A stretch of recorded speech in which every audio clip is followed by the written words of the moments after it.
Hi, this is Mato. Welcome to my online chess lecture. In this video I will show you a game between Wilhelm Steinitz and Adolf Anderssen. This is the second game from the match.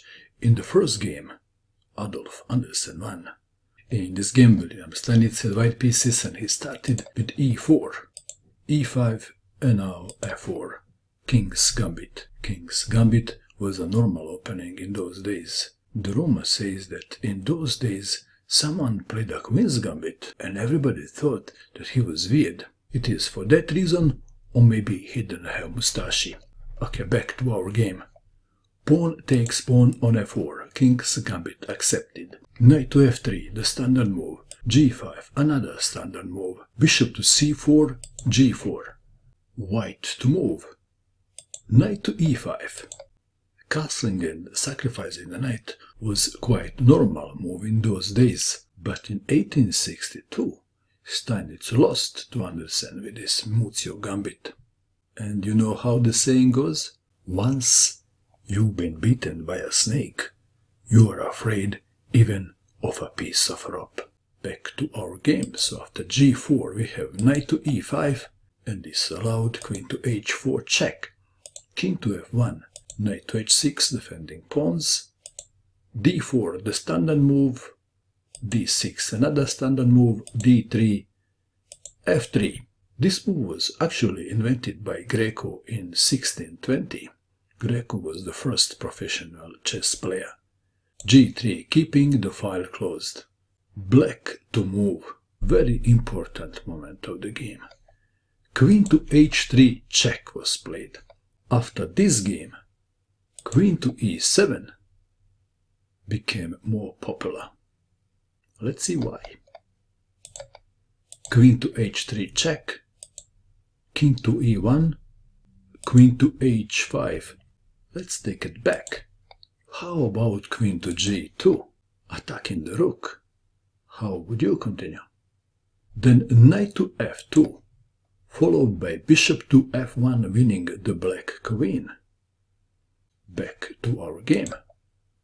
Queen to h5 was played, knight to c3, c6, bishop to d2, queen to g6, knight to f4 attacking the queen, queen to f6, bishop to e3, knight to d7.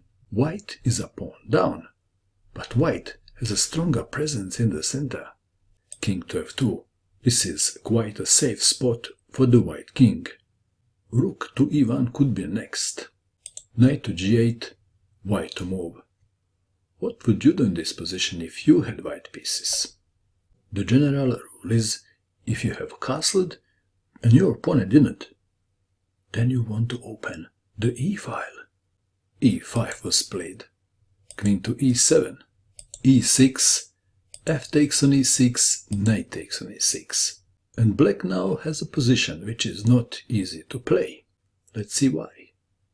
Knight on d to f6, bishop to f4. Bishop takes on e6, bishop takes on e6, king to d8. If queen takes on e6, then rook to e1, pinning and winning the queen.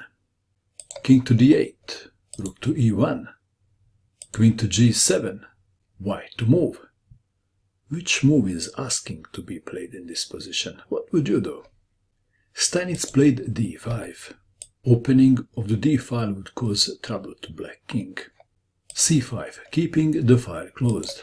If c takes on d5, knight takes on d5, knight takes on d5, queen takes on d5, knight to f6, bishop to g5, pinning the knight and white is better. Back to our game. c5, knight to b5, knight to e8, queen to d2.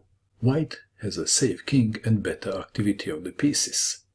Knight on g to f6, queen to a5 check, b6, queen to a4, queen to b7, bishop to g5, bishop to e7 unpinning, bishop to f7, queen to d7, bishop takes on e8, rook takes on e8, rook to e6, a6 attacking the knight, rook from a to e1, bishop takes on f6 is also a good move.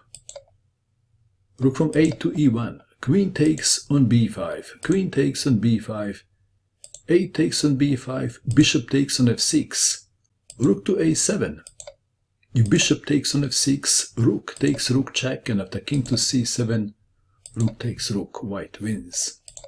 Rook to a7, white to move. How would you continue? Rook takes on d6 check. Material is now equal, but white has a better position.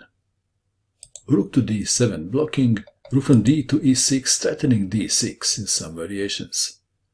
Bishop takes on f6, rook takes rook check, king to c7, rook from 8 to e6, bishop takes on b2, rook to e7 going for the rook trade, bishop to d4 check, king to f1, rook takes rook, rook takes rook, king to d6, rook takes on h7.